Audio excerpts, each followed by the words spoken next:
कार्यक्रम तारों तले जिंदगी।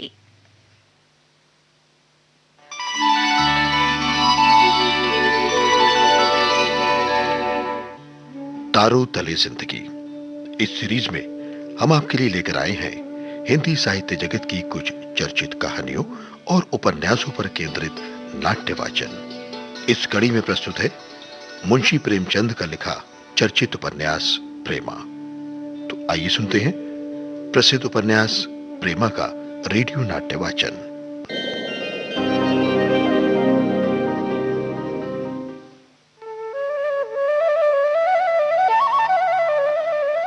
प्रेमा ने जब आंखें खोली तो बूढ़ी मां की तो जान में जान आ गई। बड़ी देर में सब स्त्रियां प्रेमा को आशीर्वाद देते हुए अपने अपने घर गई। बस पूर्णा रह गई। एकांत में प्रेमा और पूर्णा बातें करने लगी।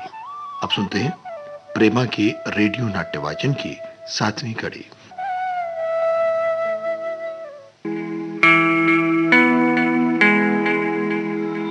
प्रेमा ने उत्तर दिया, कुछ न पूछो सखी, मैं बड़ी अभागिन हूँ। हाय, मेरा तो दिल बैठा जाता है, कैसे जीऊंगी मैं। पूर्णा, अरे मेरी लाडली, जरा दिल को ढांढस तो दो।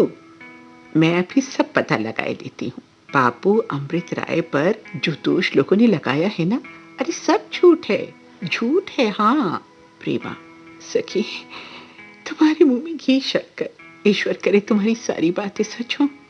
थोड़ी देर चुप रहने के बाद वो फिर बोली, कहीं एकदम के लिए मेरी उस कट कलेजी से भेंट हो जाती तो मैं उसका क्षेम कुशल पूछती, फिर मुझे मरने का रंज नहीं होता। पूर्णा, ये कैसी बातें करती हो सखी, मरे तुम्हारे दुश्मन। मुझसे कहो मैं तांबे के पत्र पर लिख दूं कि अमृत राय अगर ब्याह करेंगी तो सिर्फ और सिर्फ तुम्ही से करेंगे। हाँ, तुम्हारे पास उनके 20 पत्र पड़े हैं। मालूम होता है कि किसी ने जैसे कलेजा निकाल कर धर दिया हो।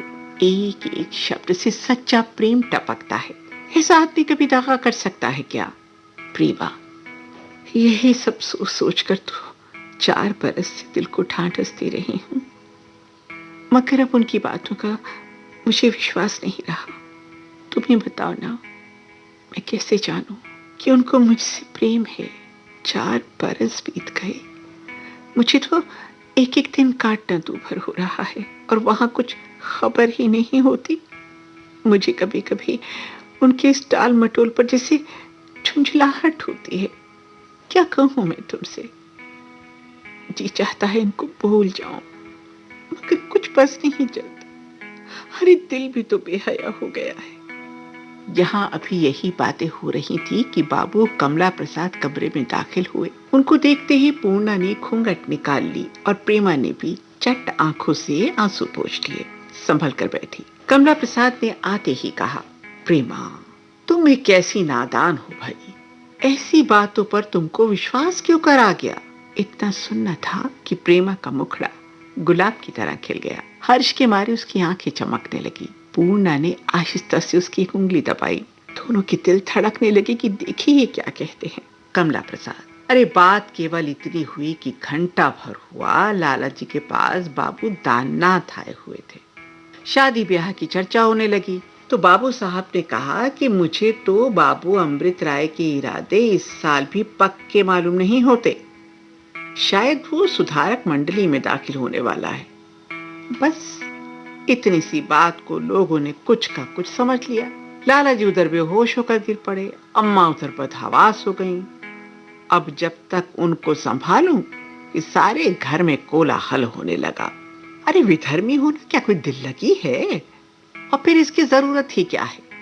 पूजा पाठ तो वो करते ही नहीं, बंगले में ही रहते हैं, बावर्ची का पकाया खाते हैं, तेरा मेरा मानते ही नहीं।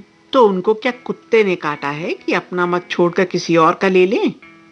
ऐसी बेसिर पैर की बातों पर एतबार नहीं करना चाहिए। चलो उठो, मुंह धो लो, उठो भी। बाबू कमला प्रसाद बाहर चले गए। पूर्णा ने हंसकर कहा, सुना कुछ? मैं जो कहती थी कि सब झूठ है तो मानती ही नहीं थी। चलो झट से मुंह मीठा करो।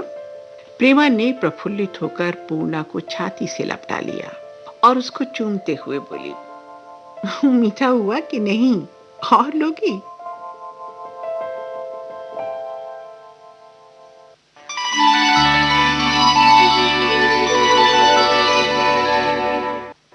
तारों तले जिंदगी।